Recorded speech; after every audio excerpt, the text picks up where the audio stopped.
Magandang araw, Pilipinas. Ito na naman po ang isang edisyon ng Iparas kay Paras. Ako po si Eli Saludar. At siyempre kasama natin si Secretary Jing Paras. Secretary, magandang araw. Magandang araw po, Paring Eli. Magandang araw naman po sa ating mga kababayan, lalo na po yung mga OFWs na nasa Hong Kong. Mga OFWs natin Sa Macau.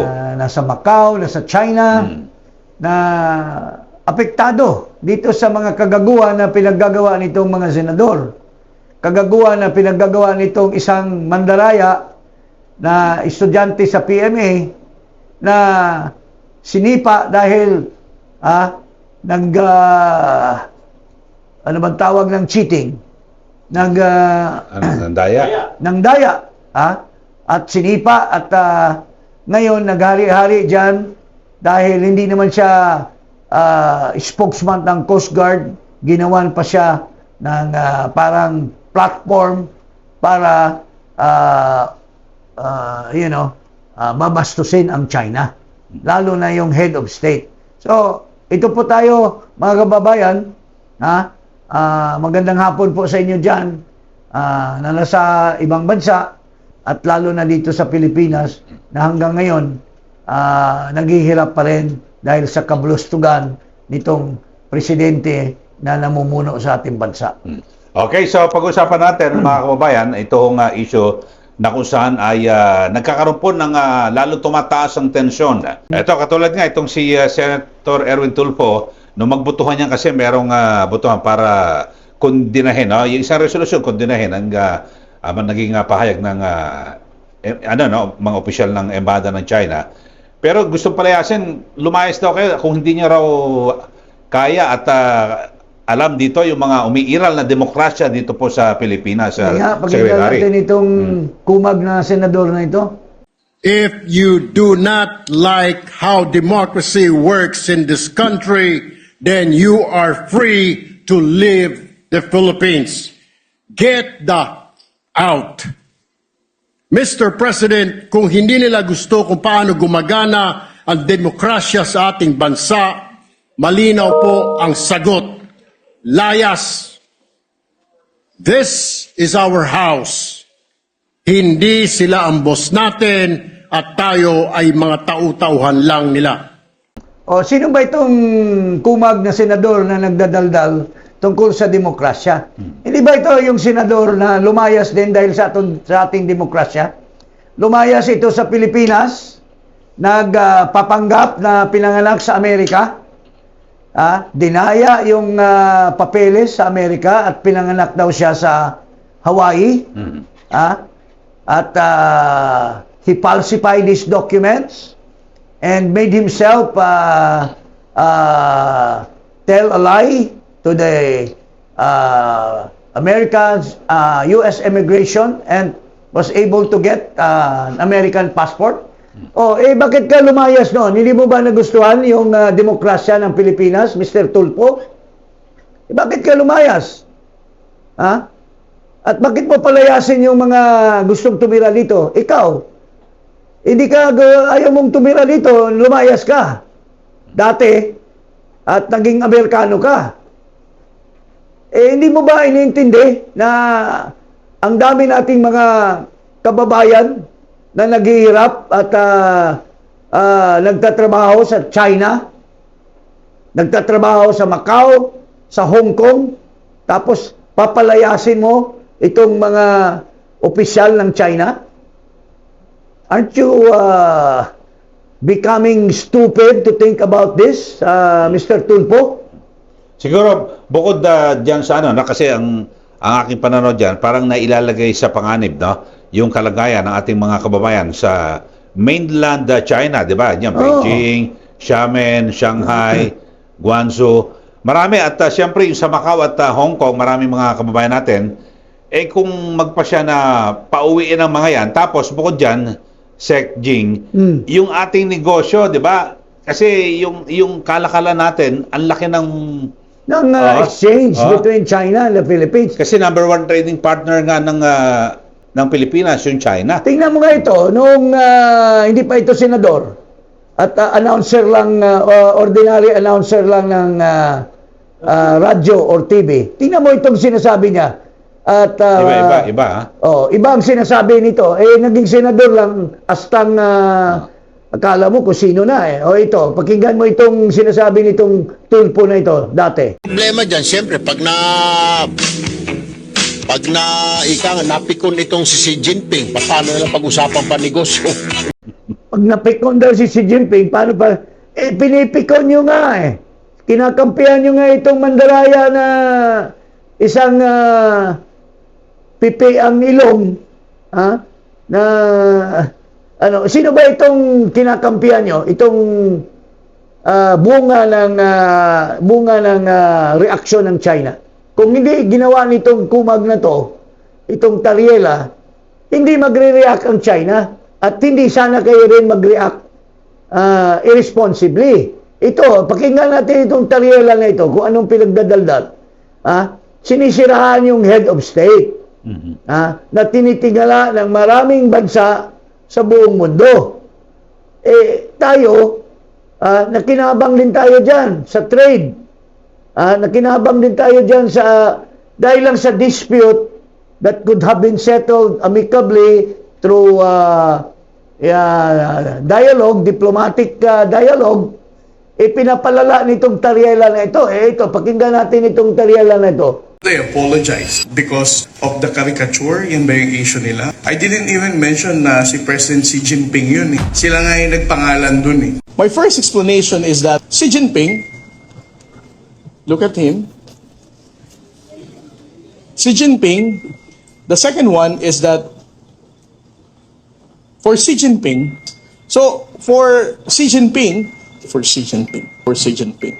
that Xi Jinping. So, 7 beses yung binanggit. So, paring Eli, anong tawag dito sa mandaraya sa exam sa PMA? Hanggang ngayon, mandaraya pa rin sa publiko. So, hindi totoo na hindi niya binanggit yung pangalan. Anong sinasabi niya? President Hindi ko Xi naman Jinping. binanggit yung pangalan. Pero dito, 3 beses o 4 na beses? 7 beses. 7 beses na binanggit yung pangalan ni Xi Jinping. Is this the kind of official that we have who lies and tell lies in public? Tapos pinapasubo niya yung mga senador kasi dahil sa mga pinaggagawa niya, siyempre, nagbitaw din ng masamang salita ang China, which is now the subject matter of the Senate, some senators trying to, threaten and malign the embassy of China in the Philippines. Pero dito, hindi naman sa kinakampihan natin ng China rito. Pero Yes. siguro, lulugar lang tayo sa tama. Oo. Kung bumira ang Chinese embassy, pwede naman tayong bumira Diplomatic. sa maayos din Yeah. na pamamaraan ng kaisa naman yung parang, di ba? Diplomatic protest. Yes, Kasi, alam mo, sa ating bansa, mayroon tayong mga batas. And when it comes to diplomatic relations, pinayagan nating pumunta yan dito through diplomatic channel. Nireceive yan ng Pangulo. We allow them to put an embassy here in the Philippines. May mga rules yan of diplomacy. Mga foreign exchanges. That is governed by international law. The rule on diplomacy. Mayroon tayong Department of Foreign Affairs that should have handled the situation. We put our hands into the fire. Wala naman sana yang mangyayari. Sabi nga ni Congressman Marcoleta doon sa tanong niya, ito bang si Tariela ay nagko-coordinate sa Department of Foreign Affairs when it comes to his dealings about foreign diplomacy or foreign actions that dwell on foreign relations? Klarong-klaro dito, binabastos niya yung head of state. Now, kung binabastos naman, sinasabi ni Hontiveros na binabastos din daw yung ating Pangulo, wala naman tayong siyang proof kung saan niya binastos Mayroon bang Wala. proof na binabastos si Marcos sa China? Mayroon bang proof na binabastos si Duterte or any head of state in China? Wala naman eh. So, how come she's saying this in a privileged speech, parang Ellie? Yung binabanggit niya siguro, yung parang lumilitaw na pambubuli di umano sa South China Sea, yun ang parang pinalilitaw nila. Pero yung bukod sa diplomatic protest, okay na rin yung ginawa ng Senado na meron silang resolusyon na kinukundina yung mga naging pahayag ng opisyal ng embassy laban sa government official ng Pilipinas. Pero doon na siguro, yung meron pang nagkaroon po ng speech kung ano, etc. Layas kayo. Para masyadong masakit If you naman. don't want our democracy, layas kayo. Bakit? Ulitin natin, ikaw ba, nagustuhan mo rin ba yung democracy at lumayas ka sa Pilipinas? At pinapalabas mo na ikaw ay pinanganak sa Hawaii, sa Leyte ka naman pinanganak? Why did you have to lie about your citizenship in the United States? Tapos ngayon, sasabihin mo, yung ibang mga foreigners ayaw nila ng democracy. Ikaw nga yung example na ayaw mo yung democracy dahil sumibat ka sa Pilipinas. Tapos ngayon babalik ka, you will lie to the Filipino people na hindi ka naging Amerikano. Nakakahiya ka naman, pare. Okay, so dito at ang matindi rito, Sek Jing, yung lahat ng mga parang yung parang hindi bumabanat sa China, ang sasabihin na yung taksil ka na sa bayan. At bakit dinidepensa mo yung China? Ako naman, dinidepensa ko rito. Ako wala akong kinalaman dyan sa China. Ang inaano ko lang, pinupuna ko lang, yung asta ng mga sobrang mga mayabang na mga opisyal ng ating bansa. Huwag naman gano'n na parang... Hindi nila inintindi na ang dami nating mga naghihirap na mga OFWs na nag-ibang bansa para lang makakuha ng konting pera para sa pamilya nila. Pero kung sila ang mag-aasta, as if hindi sila dumaan sa hirap, kaya nga pumunta sila sa Amerika at magsinungaling na sila ay pinanganak roon. Hindi naman tama yun. You are, trying to, parang pinapahamak mo yung ating mga ibang OFWs na wala mang kikitain dito. Kaya nag-ibang bansa sila. So malalagay sila sa panganib. Malalagay sa panganib dahil Pati kabuhayan nila. baka mamaya isang order lang ng China yan. Takot na takot yung mga opisyal ng pamahalaan ng Hong Kong, ng Macau, and even China itself. Tsaka mismo yung kanilang mga mamayan, baka magalit. 'Di ba sa mga Pilipino ito binababoy yung ating presidente. Baka Diba? mamaya pag kung anong mga Kung matatanda punishment mo, or penalty that Sek Jing, kung matatanda mo, 'di ba yung sa COVID, marami nagalit sa mga Asyano sa Amerika dahil sa parang diyan sa inyo nanggaling yung COVID eh. 'Di ba nasa train station, bigla na lang sinasap ako no. Baka ganito mangyari mga Pilipino diyan sa China, Macau or Hong Kong, 'di ba? Yun lang ang And posibilidad. kaya bang pananagutin itong mga grandstander na ito? Eto, nag-research din ako ng konti, Sek Jing. Yung trade between China and the Philippines, ito talaga napakalaki, no? Ito, yung latest bilateral trade figures, 2024 data po ito, ang Pilipinas, the Philippines imported about 34.50 billion US dollars worth of goods from China in 2024. Laki. Kasi tayo, we are not only agricultural, we are also a manufacturer, industrial. And most of our goods, para competitive tayo, are made in China. Ito rin naman. Tingnan mo yung ilang containers yung van na ini-export na dyan, na dumadating sa puerto natin for industrial purposes.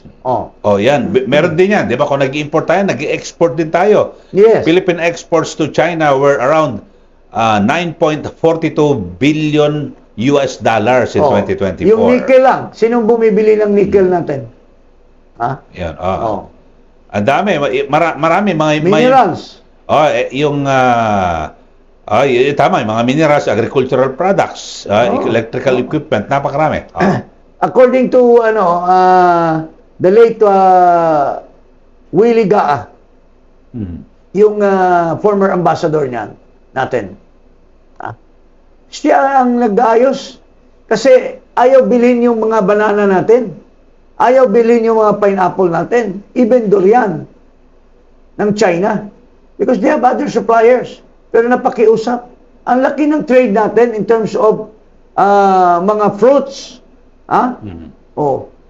Kung gago-gago itong mayabang na senador na ito na, if you don't want our democracy, layas kayo. Ikaw nga yung unang ayaw mo yung democracy natin Kaya lumayas ka papuntang Amerika Tapos ngayon, itong nagbibigay sa atin ng trade partnership, papalayasin mo dahil lang dito sa Tariela na ito na sinungaling.